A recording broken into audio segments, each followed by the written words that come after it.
হযরত বেলাল নবীজির ইন্তেকালের পরে হযরত আবু বকরের কাছে গেলেন। আবু বকরকে গিয়ে বলেন, আবু বকর বিদায় দাও, আমি মদিনায় থাকবো না, আমি দামেস্কের মধ্যে চলে যাব জিহাদের ময়দানে। বলেছে, বেলাল তুমি কেন দামেস্কে মদিনা থেকে চলে যাবে? বেলাল বলে, আবু বকর নবীজির বিদায় তোমরা সহ্য করতে পারো, যে আজানের পরে নবী আমার নামাজ পড়াবে না, ওই আজান আমি বেলাল আর দিতে পারবো না। হযরত আবু বকর বলেন, রে বেলাল আমার চাইতে কি তুই নবীজিরে বেশি ভালোবাসো?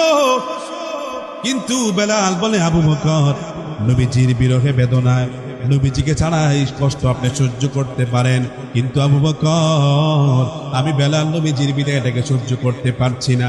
হযরত বেলাল তিনি মক্কা মদিনা থেকে দামেস্কে চলে গেলেন, জিহাদের ময়দানে অংশগ্রহণ করলেন, কিন্তু হযরতে বেলাল তিনি শহীদ হলেন না। 1 মাস 2 মাস চলে গেল, কোন বর্ণনা এসেছে 6টি মাস হয়ে গেল, কোন বর্ণনা 2 বছর হয়ে গেল। আমার নবী এবার হযরতে বেলালকে স্বপ্ন দেখালেন, রে বেলাল আজকে 6টি মাস হয়ে গেল রে বেলাল, মনটা চায় না রে মদিনায় আসতে তোর গলার আজান আমি নবী শুনি না। বন্ধুগণ আমার, হযরতে বেলাল দামেস্কে থেকে মদিনায় চলে আসলেন। নবীজির ভালোবাসা কেমন দেখেন। স্বপ্নে নবী বললেন, বেলাল আজকে 6টি মাস হয়ে গেল রে বেলাল, তোর আজান আমি নবী শুনি না, কেমনে তুই আমারে ভুলে গেলি রে বেলাল।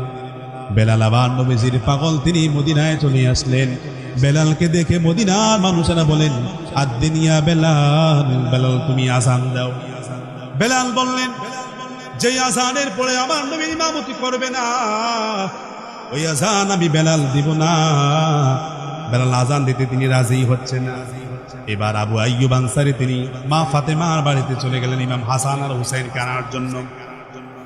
ইমাম হাসান আর হুসাইনকে আনা হল। ইমাম হাসান আর হুসাইন হযরত বেলালকে ডাক দিয়ে বলে, বেলাল নানাজির মুয়াজ্জিন তুমি আজান দাও, তোমার আজান কতদিন শুনি না।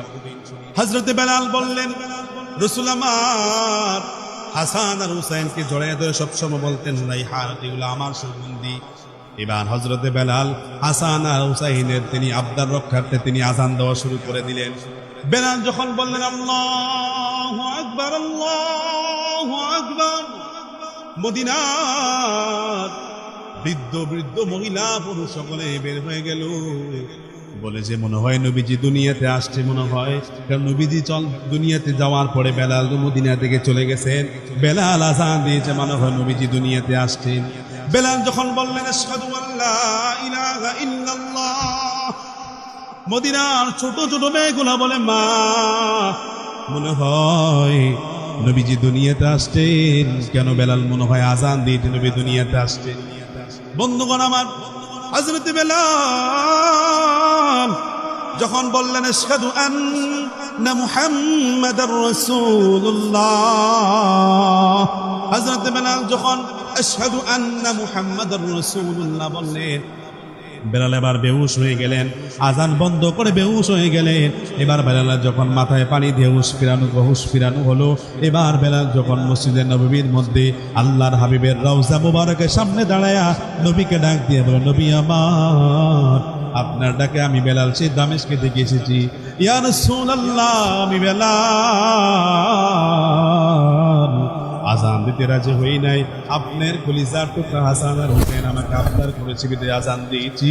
কিন্তু নবী আমার যখন আমি আশহাদু আন্না মুহাম্মাদার রাসূলুল্লাহ বলেছি, আমি মনে মনে ভাবলাম আমার আজানের পরে তো মদিনাওয়ালা নবী তিনি আল্লাহু আকবার বলবে না।